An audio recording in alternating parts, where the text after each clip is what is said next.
Millions of people around the world dedicate hours of their lives to following celebrities they will never meet.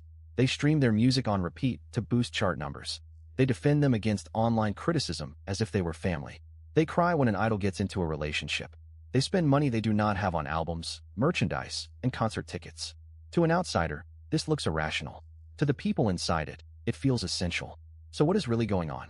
The answer is not simple. It is a mix of psychology, philosophy, and something deeply human. The term for this is a parasocial relationship. Coined by psychologists Donald Horton and Richard Wall in 1956, it describes the one-sided emotional bond a person forms with a media figure. You know them. They do not know you. But the feeling of connection is real. Your brain processes the face of a celebrity, you follow the same way it processes the face of a friend. The emotional investment is genuine, even though the relationship exists entirely in your own mind. This is not a flaw. It is how the brain is wired.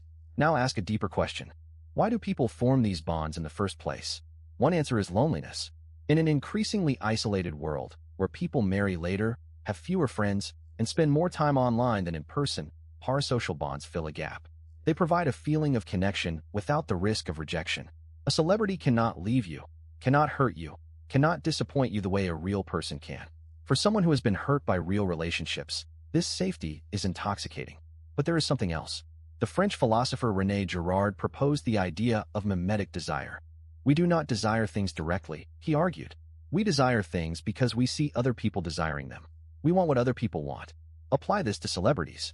When millions of people worship someone, it signals that this person is valuable, desirable, worth paying attention to.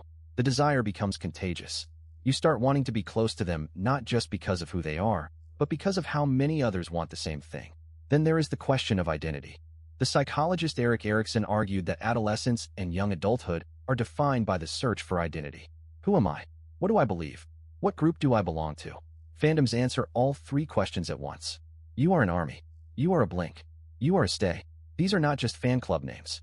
They are identities. They tell you who you are, what you value, and where you belong.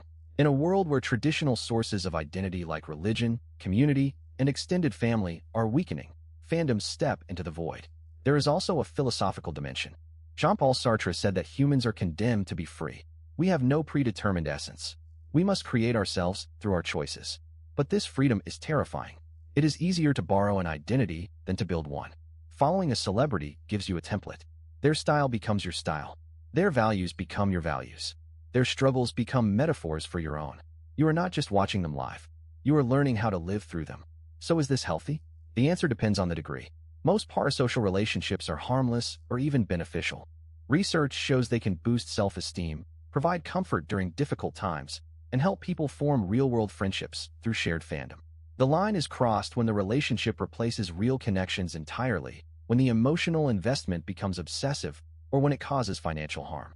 If you find yourself unable to feel close to real people, but deeply invested in a celebrity who does not know your name, that is a warning sign. Standing is not just about the celebrity. It is about the person doing the standing. It is about their loneliness, their search for identity, their desire to belong to something bigger than themselves. The celebrity is a mirror. What you see in them says more about you than it says about them. So the next time you find yourself deep in a fandom, ask yourself, is this adding to my life or replacing parts of it?